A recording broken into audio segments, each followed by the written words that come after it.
അസ്സലാമു അലൈക്കും വറഹ്മത്തുള്ളാഹി തആല വബറകാതുഹു. ഷാമിലിൻ്റെ പിതാവിനെ അതാ മാജിദയുടെ വീട്ടിലേക്ക് പോകുവാൻ ആദ്യം മടി കാണിച്ചു. പൊന്നു മോനെ, ഉപ്പയില്ല, മോനൊന്ന് പോയിട്ട് ഇതൊന്ന് കൊടുത്തു വന്നേക്ക്. കാരണം മറ്റൊന്നുമല്ല, അവർ നമ്മൾ അങ്ങനെ സംരക്ഷിച്ചതാണ് മോനെ. അതെ, ഞാൻ ഈ നിലയിൽ നടക്കാനൊക്കെ കാരണം അതെ അള്ളാഹുവിൻ്റെ കാരുണ്യവും അവരുടെ ആ ഒരു എന്നെ പരിചരിക്കലും കൂടിയാണ്. സത്യമായിട്ടും ഒരു പാവം സ്ത്രീയാണ്. എന്താ ചെയ്യുക, ആങ്ങളമാരും ഓരോ കഥകൾ പറയും, ആരും നോക്കാനില്ല. പിതാവുണ്ട്, പിതാവിനെ തന്നെ ആരും നോക്കൂല, ഇൻഷാ അള്ളാഹ് നോക്കാൻ പോകണം, അങ്ങനെ ഇങ്ങനെ എന്നൊക്കെ പറഞ്ഞിരുന്നു. അതേ ഉപ്പ അവരവരുടെ വീട്ടിൽ തന്നെയാണെന്ന് പറഞ്ഞല്ലോ. അത് ഉപ്പാക്ക് സുഖമില്ലാത്ത കാരണം ആണല്ലേ. എന്നാലേ ഉപ്പ വരുന്നില്ല. ഉപ്പ ഈ സമയത്ത് അവരെ കാണുവാൻ വരുന്ന സ്ഥാപനത്തിലാണെങ്കിലും ഓക്കെ, ഇതിപ്പോൾ അവിടെ ആവുമ്പോഴേ വരുന്നത് ശരിയല്ല. ഉപ്പ ഇവിടെ നിന്നോളാം, മക്കൾ പോയിട്ടോ. അങ്ങനെ അതാ ആ ഉപ്പ കാറിൽ തന്നെ ഇരുന്നു അവരുടെ വീട്ടിലെ ലൊക്കേഷൻ അനുസരിച്ച് അവിടെ എത്തി. പിതാവ് കാറിൽ നിന്ന് ഇറങ്ങിയില്ല. എന്നാൽ ഷാമിലും അവൻ്റെ കുഞ്ഞു പെങ്ങന്മാരും അതാ ആ വീട്ടിലേക്ക് ഇറങ്ങുന്നു. അതൊരു കൊച്ചു കുടിലായിരുന്നു. ശരിക്കും ഷാമിൽ അത് കണ്ടപ്പോൾ ഒന്ന് നോക്കി, റബ്ബേ പാവം. എന്തൊക്കെ തന്നെയും ആ ഒരു കൊച്ചു വീട്ടിലേക്ക് അതാ ഷാമിൽ കയറി ചെന്നു. ഇവിടെ ആരുല്ലേ? അവൻ വാതിൽ മുട്ടി. അല്ലാ, ആര് വാതിലിന് മുട്ടുന്നത്? നേരെ അതാ മാജിദ അങ്ങോട്ട് വന്നു, തട്ടമെല്ലാം ശരിക്കിട്ടുകൊണ്ട്. അല്ല, ആര്? വാതിൽ തുറന്നു. ആ പഠിച്ചോനെ, ആരിത്? മോനെ കയറിയിരിക്കി. അല്ല മക്കളെ കയറിയിരിക്കി. അല്ല, എന്തായാലും നിങ്ങൾ ഇത്ര പെട്ടെന്ന് വരുന്ന ഞാൻ വിചാരിച്ചില്ല. ഉള്ള സ്ഥലത്തൊക്കെ ഇരിക്കിട്ടോ. അല്ല, അതെ, ആ മൺചുവരിൻ്റെ ഇടയിലൂടെയുള്ള ആ ഒരു പ്രകാശം അതകത്തേക്ക് അടിക്കുന്നുണ്ടായിരുന്നു. ഇരിക്കി മക്കളെ, ഇരിക്കി. ആ മരത്തിൻ്റെ സ്റ്റൂൾ അതാ അവിടെ അവർക്ക് ഇട്ട് കൊടുത്തു. ഇരിക്കി മക്കളെ. ഓ എൻ്റെ റബ്ബേ, എന്തായാലും ഇത്ര പെട്ടെന്ന് വന്നല്ലോ. അല്ല മോനെ, ബാപ്പാൻ്റെ സ്ഥിതി എന്താ? ഞാൻ എപ്പോഴും വിചാരിക്കും, റബ്ബേ അല്ലാ അദ്ദേഹത്തിന് ദീർഘായുസ്സും ആഫിയത്തും പ്രദാനം ചെയ്യുക റഹ്മാനെ. നല്ലൊരു മനുഷ്യനാണ്. എന്തായാലും അല്ല, ബാപ്പയും ഉമ്മയൊക്കെ എന്താ, അവർ സുഖല്ലേ, റാഹത്തല്ലേ? അത് അതെ, അൽഹംദുലില്ലാ. എന്നാൽ ബാപ്പാനോടും ഉമ്മാനോടും വരാൻ പറഞ്ഞുകൂടായിരുന്നോ? അത് ബാപ്പയും ഉമ്മയും ഇൻഷാ അല്ലാ വന്നോളും. എന്നാൽ ഒരിക്കൽ പോലും ആ കാര്യമൊന്നും അവൻ പറഞ്ഞില്ല. അല്ല മോനെ, പിന്നെ എന്തൊക്കെയുണ്ട്, സുഖല്ലേ, റാഹത്തല്ലേ? മെഡിസിൻസ് കഴിക്കാറുണ്ടോ ഇപ്പോൾ ഉപ്പ? എന്തായാലും ഞാൻ ദ്വാരക്കാറുണ്ട് പഠിച്ചോനെ. അല്ലാഹു നമ്മൾ പരിചരിച്ച ആൾക്കാരാകുമ്പോഴേ അവർ പോയി കഴിഞ്ഞാൽ മനസ്സൊക്കെ ഒരു ഇടങ്ങാറാണ്. പക്ഷേ പിന്നെ നമുക്കിപ്പോൾ ഓല നോക്കിക്കൊണ്ടിരിക്കാനൊന്നും പറ്റൂലല്ലോ. എന്നാൽ അൽഹംദുലില്ലാ കൊണ്ട് കഴിയുന്ന രീതിയിൽ മോനെ ഞാൻ നോക്കിക്കണേ. അതെ, എനിക്ക് ഏതായാലും എൻ്റെ ഉമ്മാനെ നോക്കാനൊന്നും ഭാഗ്യം കിട്ടിയില്ല, പിന്നെ ഭർത്താവിൻ്റെ കൂടെ ജീവിക്കാനും ഭാഗ്യം കിട്ടിയിട്ടില്ല. എന്നാലും നിങ്ങൾ ഉപ്പാനെ നോക്കാൻ എനിക്ക് ഭാഗ്യം കിട്ടി, അതന്നെ വലിയൊരു കാര്യം.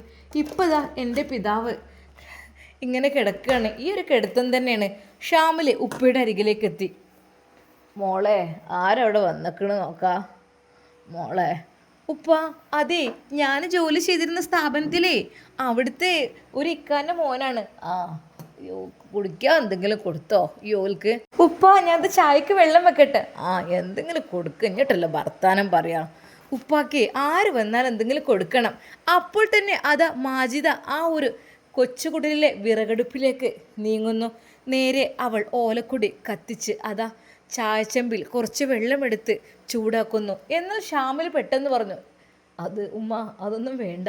അതെ, ഷാമിലിൻ്റെ ഉമ്മ എന്നുള്ള ആ ഒരു വിളി ആ ഒരു ഉമ്മയുടെ മനസ്സിലേക്ക് വല്ലാതെ അങ്ങ് പതിഞ്ഞു. അതൊന്നും വേണ്ട, ഞങ്ങൾ വഴിയിൽ നിന്ന് കഴിച്ചിരുന്നു. അല്ല മോനെ, ഇങ്ങോട്ട് വന്നിട്ട് ഒരു ഗ്ലാസ് കട്ടൻ ചായെങ്കിലും കുടിക്കാതെ ഇപ്പം എങ്ങനെ? ഉമ്മ, അത് നിങ്ങൾക്ക് പാല് വേണ്ടി വരില്ല. ആയിക്കോട്ടെ, പാൽ അപ്പുറത്തുണ്ട്, ഞാൻ വാങ്ങിയിട്ട് വരാം. വേണ്ട ഉമ്മ. എന്നാൽ അപ്പോഴേക്കും അത് അവർ തൊട്ടടുത്ത് വീട്ടിൽ നിന്ന് പാല് വാങ്ങി കൊണ്ടുവന്നു. അതെ, ആ തിളച്ച് കിടക്കുന്ന കട്ടൻ ചായയിലേക്ക് ആ പാലൊഴിച്ചു, നന്നായി തിളപ്പിച്ചു. നന്നായിട്ട് മൂത്ത് വരട്ടെ. മക്കൾ ഇരിക്കി. അതിലേക്കൊരു ഏലക്കായയും ചതച്ചിട്ടു. ഇരിക്കും മോനെ.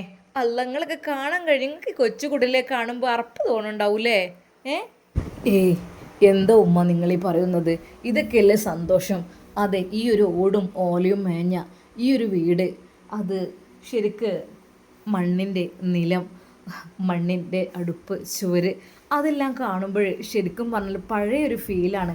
ഭയങ്കരമായൊരു സന്തോഷമാണ് ഇതൊക്കെ കാണുമ്പോൾ. സത്യമായിട്ടും ഇതൊക്കെ നഷ്ടപ്പെട്ടു പോയല്ലേ, ഈ ഫീൽ എങ്ങനെ കിട്ടാനാ? മോനെ ഇരിക്കിട്ടോ. അപ്പോഴേക്കും അതാ മാജിത്ത നല്ല രീതിയിലുള്ള അടിപൊളി ചായ ഉണ്ടാക്കി അവർക്ക് മുന്നിൽ ഒഴിച്ചു. മക്കളെ വരി, ഇത് കുടിച്ചോളി, നിങ്ങൾക്കുള്ള കുറച്ച് ചൂടാറ്റിട്ടുണ്ട് കേട്ടോ.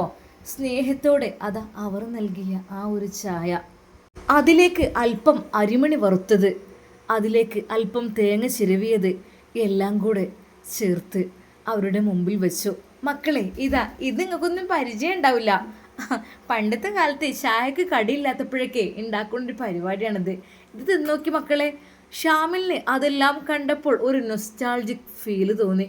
ഒരു നിമിഷം അവൻ ഉപ്പയെ ഓർത്തു. റബ്ബേ, പണ്ട് ഉമ്മ ഉള്ള കാലത്ത് ഉപ്പ ഞങ്ങൾക്ക് ഉണ്ടാക്കി തരുമായിരുന്നു, പക്ഷെ ഉപ്പ പറഞ്ഞിട്ടുണ്ട് എന്നെ വിളിക്കരുത് എന്ന്. ഇത് കണ്ടപ്പോൾ ഷാമിലിന് സഹിച്ചില്ല. എന്താ മോനെ, മോനെ കഴിച്ചു നോക്ക്. ആ അതെ, ഞാൻ കഴിക്കുന്നുണ്ട്. ആ ചായയിലേക്ക് അതാ അരിമണി വറുത്തതും തേങ്ങ ചിരവിയതും എല്ലാം ചേർത്ത് സ്പൂണ് കൊണ്ട് ഇളക്കി അതിങ്ങനെ കുടിച്ചപ്പോൾ എന്താ രസം. മക്കൾക്കും അതൊത്തിരി ഇഷ്ടമായി. എന്നാൽ അതെല്ലാം കണ്ടുകൊണ്ട് മാജിത്ത നോക്കി നിൽക്കുന്നു. ഇതാ, അത് മക്കൾക്ക് ഒത്തിരി ഇഷ്ടമായിട്ടുണ്ട്. പൊന്നു മോനെ, ഞാനേ ഒരു കാര്യം പറയട്ടെ. ആ എന്താ? അതെ, അവിടെ സ്ഥാപനത്തിലായിരിക്കുമ്പോഴേ നിങ്ങൾ ഒപ്പം എന്നോടൊരിക്കലും ഒരു കാര്യം പറഞ്ഞിരുന്നു. എൻ്റെ പെണ്ണ്, എൻ്റെ ഭാര്യ മരണപ്പെട്ടു പോയി. ഓള് ആദ്യം എനിക്കൊരു പലഹാരം, ഒന്നും ചായക്കടില്ലാത്ത സമയത്ത് ഇങ്ങനെ ഒരു പലഹാരം ഉണ്ടാക്കി തരുമായിരുന്നു. കുറച്ച് അരി വറുത്തതും തേങ്ങയും എല്ലാം കൂടി ചായയിലിട്ട് കുടിക്കുന്നൊരു ഫീല്. അത് ഞാനും എൻ്റെ കുട്ടികളും കുടിക്കുമ്പോൾ അത് വല്ലാത്തൊരു ടേസ്റ്റായിരുന്നു. അതൊക്കെ ഇപ്പോൾ എങ്ങനെ കിട്ടാനാ അല്ലേ? എന്നാൽ നിങ്ങൾ ഉപ്പ പറഞ്ഞ് അന്ന് തന്നെ ഞാൻ കാര്യമൊക്കെ പെട്ടെന്ന് സെറ്റാക്കി. അതെ, ക്യാൻറ്റീനിൽ പോയിട്ട് ഞാൻ കുറച്ച് അരി അങ്ങോട്ട് വറുത്തു, കുറച്ച് തേങ്ങയും ചിരവി എടുത്ത് ചായയിലിട്ടിട്ട് കൊണ്ടുപോയി കൊടുത്തപ്പോൾ മൂപ്പരുടെ കണ്ണുകൾ നിറഞ്ഞു. അതെ, അവരൊരുപാട് ദുആ ചെയ്തു. ഞാൻ എൻ്റെ പ്രിയപ്പെട്ട പെണ്ണിനെയാണ് ഞാൻ ആലോചിച്ചത്. ഓളിന്ന് പള്ളിക്കാട്ടിലാണ്. അതെ, ഓൾ എനിക്ക് തരാറുണ്ട്. ഇക്ക, നിങ്ങൾക്ക് എന്ത് ചായക്ക് വേണ്ടത് എന്ന് ചോദിക്കുമ്പോഴേ കടിയില്ല എന്ന് പറയുമ്പോൾ ഓള് പെട്ടെന്ന് ഉണ്ടാക്കുന്നൊരു പരിപാടിയാണിത്, ഈ അരിമണി വറുത്തതും ചായയും. അത് വല്ലാത്തൊരു രുചിയായിട്ട് തോന്നി എനിക്ക്. അത് ആ പിതാവ് അത് കണ്ടപ്പോൾ കരയായിരുന്നു. പെട്ടെന്നാണ് ഷാമിലിന് ഓർമ്മ വന്ന്, റബ്ബേ, എൻ്റെ ഉപ്പ ഉണ്ടല്ലോ അവിടെ, എന്തിനാണ് ഞാൻ കളവ് പറയുന്നത്? എന്നാൽ ഷാമിൽ ചായ കുടിക്കുന്നതിനിടയിൽ, ഉമ്മ ഞാൻ ഇപ്പോൾ വരട്ടോ. എവിടുക്കാ മോനെ, ചായ കുടിച്ചിട്ട് പോകാം, അടുത്ത പ്രാവശ്യമിനും ഉമ്മയും ഉപ്പയും കൊണ്ടുവരണം കേട്ടോ. എന്നാൽ ഷാമിൽ അവിടെ നിന്ന് ഇറങ്ങി.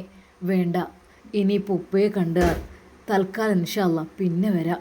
അവൻ തിരിച്ചു നടന്നു. മോനെ, മോനെ എങ്ങോട്ടായിരുന്നു പോയത്? ആ അതുമ്മ ഒന്നുമില്ല, ഞാൻ എന്നെ കഴിക്കിയത് ചായ, മക്കളെ കുടിക്കേ.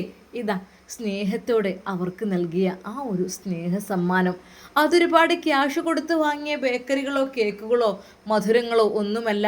അത് സ്നേഹത്തിൽ ചാലിച്ച അരി വറുത്തതും അത് തേങ്ങ ചിരവിയതും ആ ചായലിട്ട് കുടിക്കുമ്പോഴുള്ള ആ ഒരു നൊസ്റ്റാൾജിക് ഫീല്, അത് ശരിക്കും തന്നെ നമ്മുടെ ഷാമില് ആസ്വദിക്കുകയായിരുന്നു. എന്നാൽ പിതാവ് അകത്തു നിന്ന് വിളിക്കുന്നു, മോളെ, ഓൾക്ക് എന്താ കൊടുത്തത് കുടിക്കാനും തിന്നാനും? എന്തെങ്കിലും ആ പീടിയെന്ന് 1-2 വായ്ക്കക്കായെങ്കിലും വാങ്ങിക്കൊണ്ടുവന്ന് അത് പൊരിച്ചു കൊടുക്കും മോളെ. ഉപ്പ, അത് ഞാൻ ചെയ്യാം. ഇപ്പം തൽക്കാലം ഉപ്പാക്ക് അവർക്ക് ഞാൻ അരിമണി വറുത്തതും എന്താ ഈ പറയണത്? ഓല് നമ്മളെ വീട്ടിൽ ആദ്യമായിട്ട് വന്നിട്ട് അരിമണി വറുത്തതും ചായയാണോ ഈ കൊടുത്തത്? അതിപ്പോൾ എങ്ങനെ ഇപ്പോഴത്തെ കുട്ടികൾക്ക് പറ്റുമോ? ഉപ്പ, അവർ സന്തോഷത്തോടു കൂടി അവരതെല്ലാം കഴിച്ചല്ലോ. മാഷാ അല്ലാ, മക്കൾക്കൊക്കെ നല്ലോണം ഇഷ്ടപ്പെട്ടിട്ടുണ്ട്. ആയിക്കോട്ടെ, എന്നാലേ ഉപ്പാൻ്റെ കുട്ടി ഇതാ ഉപ്പാൻ്റെ ഇവിടെ അരിയിലുണ്ട് കുറച്ച് പൈസ, അഴിട്ട് പൊയ്ക്കാണ്ട് 2 വായ്ക്കക്കായി വാങ്ങിക്കൊണ്ട് എന്നിട്ടൊന്ന് പഴം പൊരിച്ചു കൊടുക്ക് ഓൽക്ക്, അല്ലാതെ പച്ചൽക്ക് വിടാൻ പറ്റൂലല്ലോ. ആ പിതാവിൻ്റെ സ്നേഹത്തോടെയുള്ള വാക്കുകൾ കേട്ട് ഷാമിൽ അങ്ങോട്ടെത്തി. ഉപ്പ, നിങ്ങളൊന്നും കൊണ്ട് വിഷമിക്കണം, ഇൻഷാ അല്ലാ ഞങ്ങൾ പിന്നെ വരണ്ട്. മോനെ, നിങ്ങളൊക്കെ തന്നെ ഉള്ളൂട്ടോ എൻ്റെ കുട്ടിക്ക്, വേറെ ആരും ഇല്ല കേട്ടോ. ആങ്ങളാരൊക്കെ ഉണ്ട്, ഓല് 4 കാൽമലേക്കാരം. ഓലൊന്നും വിശ്വസിച്ചുകാണ്ട് എൻ്റെ കുട്ടിനെ ഏൽപ്പിച്ചാൻ പറ്റൂല. എൻ്റെ കുട്ടിനെ ആരും നോക്കാനില്ല. നിങ്ങളൊക്കെ തന്നെ ഉള്ളൂ കേട്ടോ. ഓള് എൻ്റെ മരണം കഴിഞ്ഞാൽ പിന്നെ ഓൾ അവിടെ കൈക്ക് പോയിക്കോട്ടെ പണിക്ക്, ആ സ്ഥാപനത്തിൽ കുഴപ്പമൊന്നുമില്ല. അങ്ങനെ നല്ല മട്ടത്തിന് ഇവിടെ എന്നാൽ എൻ്റെ കുട്ടീനെ നോക്കാൻ ആരും ഉണ്ടാവില്ല. ഞങ്ങൾ ഈ പഴയ വീട്ടിൽ പോകുന്നതന്നെ അതുകൊണ്ട് തന്നെ. അവിടെ എൻ്റെ മരുവോളും ഓലൊക്കെ ഉണ്ട്, ഇല്ലായിട്ടല്ല. ഞാനവിടെ കെടുക്കണതും ഞാനവിടെ കുരക്കണതും വർത്താനം പറയണതും ഓൽക്ക് ആർക്കും പറ്റൂല. അപ്പം പിന്നെ കണ്ടറിഞ്ഞിങ്ങോട്ട് പോന്ന് ഓളെ വിളിച്ചും വരുത്തി. ഇപ്പം മോനെ ഈ ഒരു കൊച്ചു കുടിയിൽ എനിക്ക് സമാധാനമുണ്ട്. അതെന്താ? മേലായ റബ്ബിൻ്റെ കരുണ. പിന്നെ എൻ്റെ ഓളുണ്ടായതുകൊണ്ടല്ലേ ഞാനിവിടെ നല്ല മട്ടത്തിൽ റാഹത്തിൽ ജീവിക്കണത്. അള്ളാഹു എല്ലാവർക്കും ദീർഘായുസ്സും ആഫിയത്തും പ്രദാനം ചെയ്യട്ടെ. പൊന്നു മോനെ, ഷാമിലിൻ്റെ കൈ പിടിച്ചുകൊണ്ട് ആ പിതാവ് പറയുന്നു. അദ്ദേഹത്തിൻ്റെ കണ്ണുകളിൽ നനവ് പടരുന്നുണ്ടായിരുന്നു. ഉപ്പ, നിങ്ങൾ എന്തിനൊക്കെ? ഒന്നുമില്ല മോനെ, കൈ വിടരുത് കേട്ടോ, കൈ വിടരുത്. ശരിക്കും ഷാമിലിനോടത് പറഞ്ഞപ്പോൾ ഷാമിലിൻ്റെ മനസ്സിൻ്റെ ഉള്ളിൽ ചെറിയൊരു സന്തോഷം. റബ്ബേ അല്ലാ, എന്തൊക്കെ തന്നെയാലും അവർ പോകുവാൻ വേണ്ടി ഒരുങ്ങുകയാണ്. എന്നാൽ അപ്പോഴേക്കും അതാ ഉപ്പയോട് സംസാരിച്ചു കൊണ്ടിരിക്കുന്നതിനിടയിൽ അതാ മാജിദ നേരെ കടയിലേക്ക് ഓടുകയായിരുന്നു. വേഗം ഒരു പർദ്ദയണിഞ്ഞ് തട്ടവും ഇട്ട് അവർ ഓടുന്നു. പഠിച്ചോനെ, ആ കുട്ടികൾ വന്നിട്ട് ഒന്നും കൊടുക്കാൻ ഞാൻ പറ്റൂലല്ലോ. ഉപ്പ പറഞ്ഞ പോലെ കുറച്ച് പഴംപൊരിങ്കർ ഉണ്ടാക്കി കൊടുക്കണല്ലോ. അവൾ നേരെ കടയിലേക്ക് ഓടുമ്പോൾ വഴിയിലതാ ഒരു കാറ്. പഠിച്ചോനെ, വലിയൊരു കാറാണല്ലോ. ഇത് ഷാമിലിൻ്റെ കാറായിരിക്കും. അത് ശരി പഠിച്ചോനെ, മോൻ്റെ കാറായിരിക്കും. മാഷാ അല്ലാ, നല്ല കാറ്. അതെ, അവർ ആ കാറ് നോക്കി തിരിഞ്ഞു നോക്കി പോകുന്നു. പെട്ടെന്നാണ് ഉപ്പ അതാ ഡ്രൈവിംഗ് കോസീറ്റിൽ ഇരിക്കുന്നതായിട്ട് കണ്ടത്. ആ ഒരു കാഴ്ച, അല്ലാ, ഇത് നമ്മളെ മാജിദല്ലേ? ആ ഉപ്പാക്ക് ആ ഒരു കാഴ്ചയിൽ സന്തോഷം കൊണ്ട് മതി പറന്ന് പോയി. കാറിൻ്റെ ഗ്ലാസ് പതുക്കെ താഴ്ത്തിക്കൊണ്ട് മാജിയെ മാജിയെ തന്നെ ആരെ വിളിക്കുന്നത് എന്നറിയുവാൻ വേണ്ടി അവൾ തിരിഞ്ഞു നോക്കി. ശരിക്കും ഞെട്ടിപ്പോയി. റബ്ബേ, ആ കാറിൽ നിന്നും തലയിട്ടുകൊണ്ട് നമ്മുടെ ഷാമിലിൻ്റെ ഉപ്പ അതാ തന്നെ വിളിക്കുന്നു. ശരിക്കും അവൾ സന്തോഷം കൊണ്ട് എന്താണെന്നായിപ്പോയി. അല്ലാ ഇക്ക, നിങ്ങളോ? പഠിച്ചോനെ, അപ്പൊ നിങ്ങൾ അവരുടെ കൂടെ ഉണ്ടായിരുന്നോ? മാജിയെ, ഉണ്ടായിരുന്നു. മക്കളെ പറഞ്ഞയച്ചതാണ്. പഠിച്ചോനെ ഇക്ക, നിങ്ങള് ഇല്ല, ഞാൻ ഇറങ്ങണില്ല, നിങ്ങൾ പൊയ്ക്കോളി. എവിടുക്കഞ്ഞ്? അല്ലേ അവർക്ക് എന്തെങ്കിലും ഒന്ന് ഉണ്ടാക്കി കൊടുക്ക? ഏയ് വേണ്ട, ഞങ്ങൾ പോട്ടെ, ഇനി നേരല്ല. ഇൻഷാ അല്ലാ ഏതായാലും കാണാൻ പറ്റുമല്ലോ. ഞാൻ വീട്ടിലേക്ക് വന്നാലേ എനിക്കൊരു പൊറുതിയേട്. കാരണം ഞാനിപ്പോൾ അങ്ങോട്ട് വീട്ടിലേക്ക് വരികയെന്ന് വെച്ചാൽ അതൊരു ബുദ്ധിമുട്ടല്ലേ എന്ന് കരുതിയിട്ട്. അതിനെന്തോ വരി, ഇറങ്ങി. അല്ല മോളെ, ഇനി ഞാൻ പോട്ടെ, ഞങ്ങൾ പോട്ടെ, മക്കളിങ്ങോട്ട് വിളിച്ചോളി കേട്ടോ.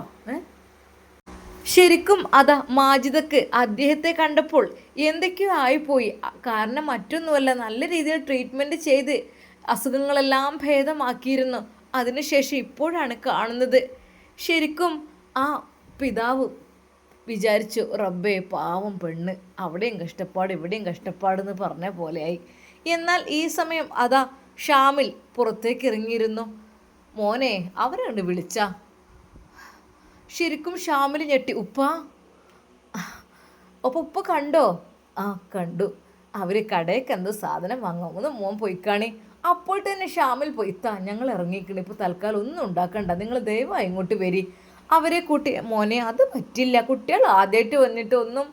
എന്നാൽ ഇക്കേ വന്നിട്ടുണ്ടല്ലോ, വല്ലാത്തൊരു സന്തോഷം തന്നെ. റബ്ബേ, നിങ്ങളെല്ലാവരും ഇങ്ങോട്ട് വരി, ഞാൻ പിന്നെ വരണ്ടേ, നിങ്ങൾ പോയിക്കോളെ, ഇനി തൽക്കാലം ഞങ്ങൾ പോട്ടെ. ആ ഉപ്പ അത് പറഞ്ഞു.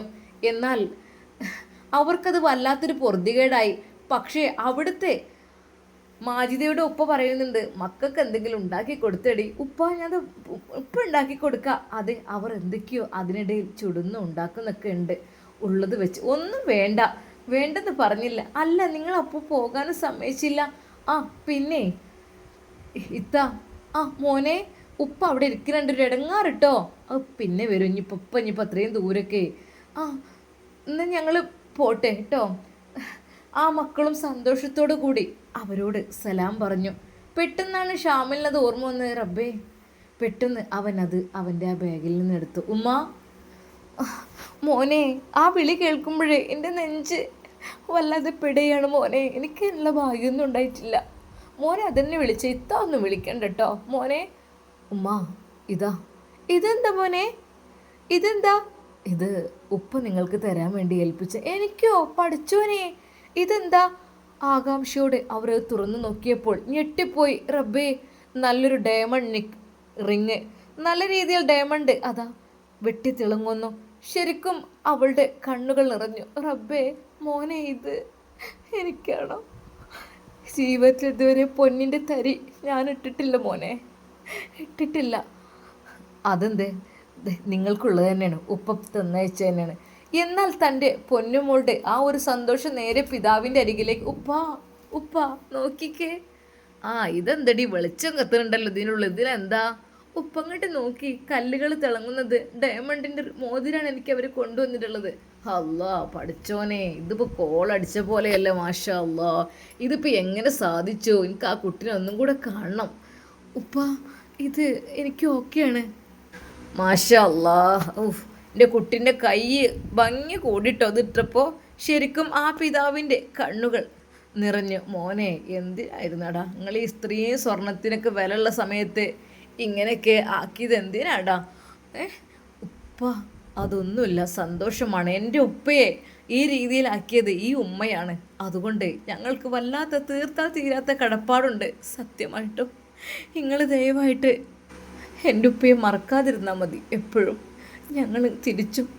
ശരിക്കും ഷാമിലിന് നല്ല സങ്കടം വന്നിരുന്നു. എന്നാൽ അതാ മാജിദയും കരയുകയായിരുന്നു. മക്കളെ, നിങ്ങൾ പോവുകയാണോ? ദ്വാ ചെയ്യട്ടോ ഉപ്പാൻ്റെ രോഗം ഷിഫിയാകാൻ. എന്നാൽ പെട്ടെന്ന് ഷാമിലിൻ്റെ കൈ പിടിച്ചുകൊണ്ട് ഉപ്പ പറഞ്ഞു, മോനെ, ഈ മാങ്കിട്ട് മരിക്കാൻ ദ്വാ ചെയ്യണം. എൻ്റെ കുട്ടിക്ക് എന്നെ കയ്യൂര താങ്ങാനും തിരുന്നും. കാരണം എൻ്റെ കുട്ടി പാവാണ്, ഓൾക്ക് ഒന്നുമില്ലാത്തതാണ്. അതുകൊണ്ട് പെട്ടെന്ന് അങ്ങോട്ട് കഴിച്ചിലായി കിട്ടിയാൽ എൻ്റെ കുട്ടി അടങ്ങാറാവില്ലല്ലോ. ഷാമിലിനത് കേട്ടപ്പോൾ വല്ലാത്തൊരു സങ്കടമാണ് വന്ന്. റബ്ബേ, എന്തൊക്കെയാ റബ്ബേ ഈ പറയുന്നത്? നിങ്ങളൊന്നും കൊണ്ട് വിഷമിക്കില്ലേ, അള്ളാഹു ഉണ്ടല്ലോ നമ്മുടെ കൂടെ. എന്നാൽ ഉപ്പ ഞങ്ങൾ ഇറങ്ങട്ടോ മോനെ, ഇടക്കൊന്ന് വരണട്ടോ. എൻ്റെ മോള് പാവാണ്, ഓൾക്കൊന്നുമില്ല, നിഷ്കളങ്കമായ പെൺകുട്ടിയാണ്. ഒരാളോടും അസൂയും കിബറും ഒന്നുമില്ല. പാവം മോളാണ്. എൻ്റെ കാലം കഴിഞ്ഞാൽ എൻ്റെ കുട്ടീൻ്റെ കാര്യത്തിൽ മാത്രമുള്ള എനിക്ക് ടെൻഷൻ. ആ പിതാവ് കരയുകയായിരുന്നു. ഷാമിൽ ഒരു നിമിഷം അവരെ നോക്കി. ഇത്തങ്ങൾക്ക് അറിയണ്ട, സോറി ഉമ്മങ്ങൾക്ക് അറിയണ്ട കേട്ടോ. ഇൻഷാ അല്ലാഹ് അല്ലാഹു ഉണ്ടല്ലോ മേലായ റബ്ബ്. മക്കളെ ദുആ ചെയ്യട്ടോ. അങ്ങനെ അതാ അവർ ആ വീട്ടിൽ നിന്നിറങ്ങുമ്പോൾ അവരുടെ കണ്ണുകളെല്ലാം നിറഞ്ഞൊഴുകുന്നുണ്ടായിരുന്നു. ശരിക്കും മാജിദ് ഉമ്മയെ വിട്ടുപോരുമ്പോൾ ഷാമിലിൻ്റെ ഹൃദയവും ഒന്ന് വിങ്ങിപ്പോയി. അവർ നേരെ കാറിനടുത്തേക്ക് പോകുന്നു. ഇൻഷാ അല്ലാഹ് നമുക്കിതിൻ്റെ ബാക്കി ഭാഗം നാളെ കാണാം. അതുവരേക്കും എല്ലാവർക്കും അസ്സലാമു അലൈക്കും വറഹ്മത്തുള്ളാഹി തആല വബറകാതുഹു.